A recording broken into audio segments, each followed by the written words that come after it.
Salut Jeff, C'est Géo. on va passer des bonnes vacances? Très bonnes vacances et puis le beau temps arrive pour la rentrée scolaire hein, pour travailler son tennis à nouveau. Et qu'est-ce que tu nous proposes aujourd'hui alors? Alors aujourd'hui je vous propose avant cette année de formation de définir votre passeport de latéralité. Qu'est-ce que c'est? Alors qu'est-ce que c'est? Le corps humain n'est pas symétrique, c'est-à-dire que chacun a un côté préférentiel. Moi je suis personnellement gaucher, d'autres seront droitiers, certains utiliseront l'œil gauche pour viser, l'autre œil droit, où on aura un sens de rotation privilégié. Et c'est très important pour le tennis parce que ça va permettre d'avoir des prédispositions pour chacun des joueurs. Et on va définir ensemble quel intérêt ça peut avoir pour vous, pour travailler vos mouvements et vos difficultés que vous pouvez rencontrer par rapport à cette latéralité. D'accord. Pour cela, je vous présente deux joueurs, deux jeunes, donc Aurélien, 8 ans, et puis Alexandre, 14 ans. Et puis on va voir avec eux leur latéralité. Et on va constater qu'elle n'est pas la même et que ça va générer donc pour eux des difficultés ou des avantages différents qu'il faut tenir en compte si on veut pouvoir permettre aux joueurs de se développer. Okay. Alors on va commencer d'abord par la main. Donc Alexandre, Aurélien, prenez chacun votre raquette.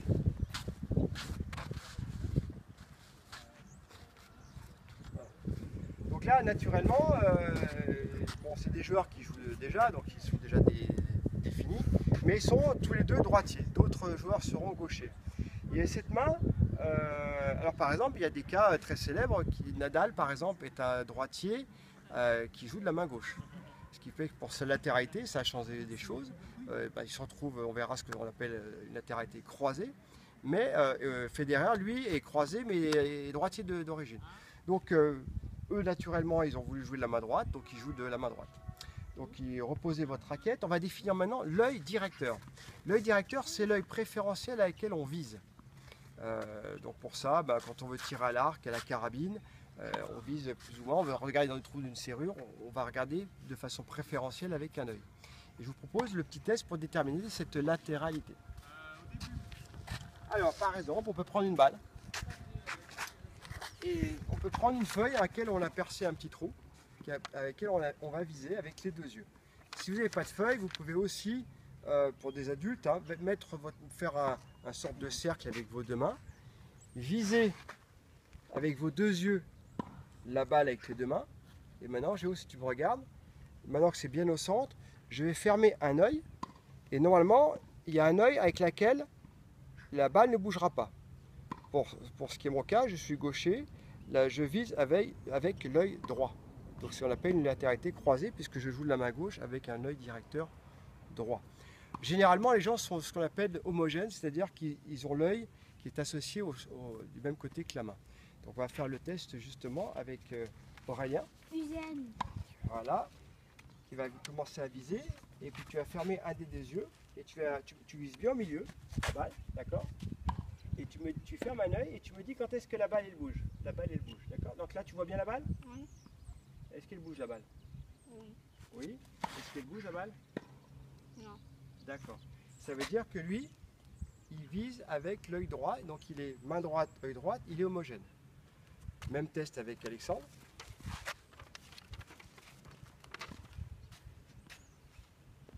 Vas-y. Tu fermes un œil, la balle bouge, donc ça veut dire que c'est ton œil directeur. Œil droit, non. Œil gauche, oui. Donc tu vises droite. Donc ils sont tous les deux homogènes. Ça veut dire homogène au niveau du fonctionnement cérébral. Ce qui est intéressant, c'est qu'ils vont fonctionner avec l'hémisphère croisé par rapport à l'œil. Donc ça veut dire qu'ils vont être plutôt dans une logique, eux, de pas créatif, mais plutôt de leur donner des stratégies, expliquer clairement les choses et donner des consignes.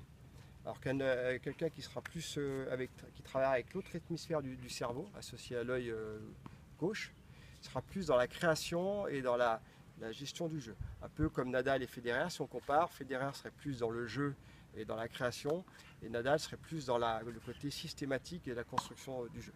Donc ça c'est important parce que ça permet aussi de définir la façon dont les joueurs approchent le jeu. Donc eux, c'est des joueurs à qui il faut donner des consignes claires pour qu'ils puissent bien comprendre. Voilà. Alors maintenant, on va parler de la latéralité des épaules. Et pour cela, on va faire un test. Donc Aurélien et Alexandre sont de dos. Vous retournez.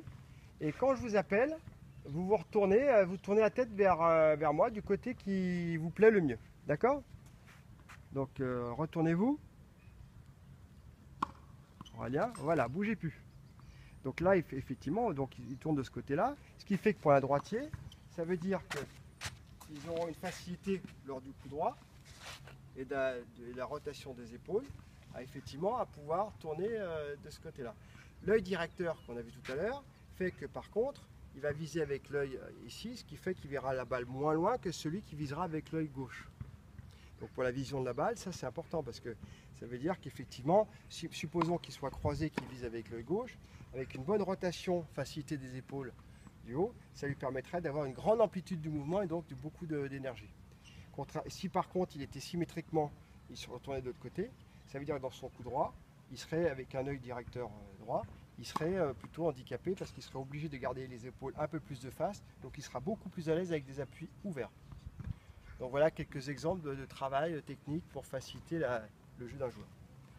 Voilà, donc maintenant après les épaules, l'œil directeur qui permet de savoir à quel œil on vise la balle et ce qui facilitera plus ou moins la position de la tête par rapport à la trajectoire. Les épaules qui permettent de savoir de quel côté on sera plus à l'aise pour tourner les épaules pour un coup droit ou un revers. On va regarder la hanche. Donc ça, on va faire un test de nouveau avec Aurélien et Alexandre. Donc je vais vous demander, là, à 3, de faire un 360 sur vous-même. De tourner très vite sur vous-même. D'accord? Alors, 1, 2, 3. Voilà. Donc là, tous les deux ont tourné pareil sur la gauche. Sur la gauche, ça veut dire que pareil, ça c'est au niveau de la hanche, ça va leur permettre, ils vont préférer armer de ce côté-là. Donc pour un droitier, ça veut dire que quelque part, le haut, il sera facilité pour le revers, le coup droit, on l'a vu tout à l'heure. Par contre, pour le revers, ils auront beaucoup plus d'amplitude au niveau de la hanche, sur le revers. Pareil pour Aurélien, il sera pareil, il y aura plus de facilité à armer du revers, mais il aura beaucoup plus de difficulté à créer le décalage nécessaire d'amplitude entre les hanches et les épaules, ce qui génère la puissance. D'accord? Donc voilà, un joueur qui sera facilité, lui, ce sera celui qui sera homogène entre ses épaules et son bassin. Il aura un côté qui sera beaucoup plus fort que l'autre. Là, ça équilibre un peu les deux. Bon, et pour finir, le pied, on va parler du pied d'appel. Le pied d'appel, pour le test, ce sera celui qui vous permettra de savoir de quel côté vous avez l'ancrage fort.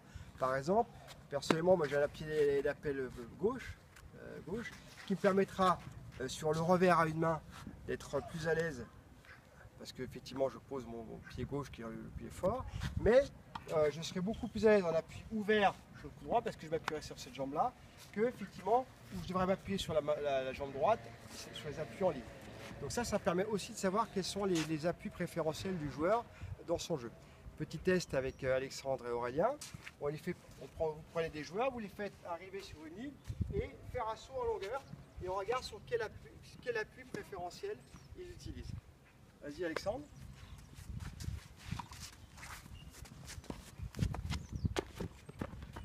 Aurélien.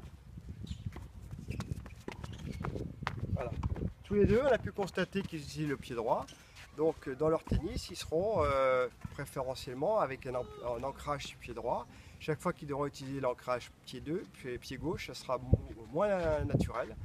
Et donc il faudra trouver des solutions ou un travail spécifique.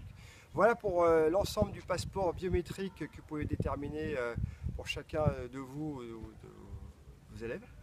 Et puis bon travail pédagogique et d'entraînement par rapport à cela et trouver des solutions adaptées à chacun. Merci Jeff et au mois prochain. Salut.